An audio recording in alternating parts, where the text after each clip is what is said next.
A man is driving down a country road when he spots a farmer standing in the middle of a huge field of grass. He pulls the car over the side of the road and notices that the farmer is just standing there, doing nothing and looking at nothing, just standing. And the man went to his job. On the way back again he saw the farmer standing there out in the field, doing nothing, looking at nothing. So that man was a little worried. So he got out of the car and went to the farmer in the middle of the huge field and asked him, "What are you doing?" The farmer replies, "I'm trying to win a Nobel Prize." Surprised, the man asked, "How?" "See, today I read in the paper, they give Nobel Prize to people who are outstanding in their field." Certainly every farmer around the world deserves a Nobel Prize. But without their hard work, we all will not have anything to eat. God bless the farmers. Today's gospel has the parable of the sower and the seed for our reflection. Is a parable of the sower is a positive or a negative parable? Some would conclude that it is a tragic or a negative parable because much, if not most, of the seed does not grow. It is eaten by the birds of the air, choked by thorns, or scorched by the sun. But others would see it as a positive parable of growth because the seed that falls on the ground, on the good soil, produces a bountiful harvest of 100, 60, and 30-fold. What this parable tells us about our life is this: we will never succeed in all of our projects and goals. We will never fulfill all our hopes and dreams. We will never remain connected to all of the people whom we love. Some of our hope and dreams will not grow and will disappear as quickly as the seed that were eaten by the birds. Some of our projects and goals will start to grow, but then become scorched and wither away because of lack of root.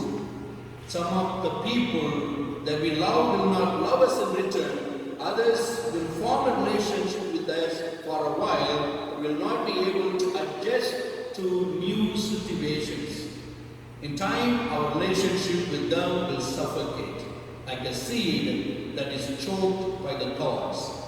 Either because of our own mistake or because of other circumstances, many of the hopes and dreams that we have will not come to fulfillment. Much of what we desire will be lost like seed that does not grow. But this parable also includes a harvest, a rich harvest. For all the seed that does not grow, there is other seed that produces 100, 60, and 30-fold. I believe Jesus is calling us to focus on the harvest, not on the things that are lost, not on the seed that did not grow, but the seeds that did grow and produce lot of harvest. So in our life too, there are so many days and so many occasions that we were so happy. We have achieved things.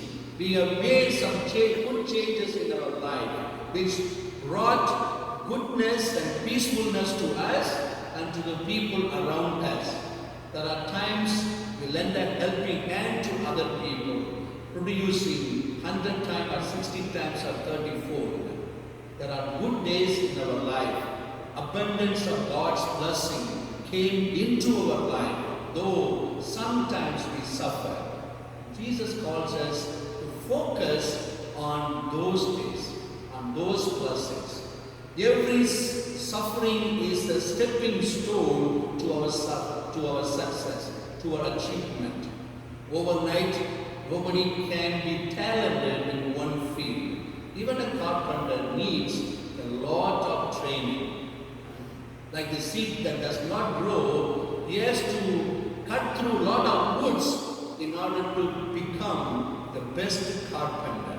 Even an athlete has to train himself, and only at the end he becomes a winner. And that's what Jesus is telling. In our life, there are so many challenges and hard times. And don't think about those times, but think about the time that with God's blessing that we have produced 100 times or 60 times or 30 times. Goodness to our own life and to the life of the people around us. And that's what Jesus tells us. In other words, in the words of Jesus, the stone that was rejected has become the cornerstone. That's what Jesus calls us to understand. There are good days in our life. Let us think about that. There are abundance of blessing that we have received. Let us think about that. And at the end, what Jesus says, remain peaceful and happy. And that's what Jesus wants from us. And that's what the harvest tells us. Remain united with Christ. Remain peaceful and joyful with Christ always.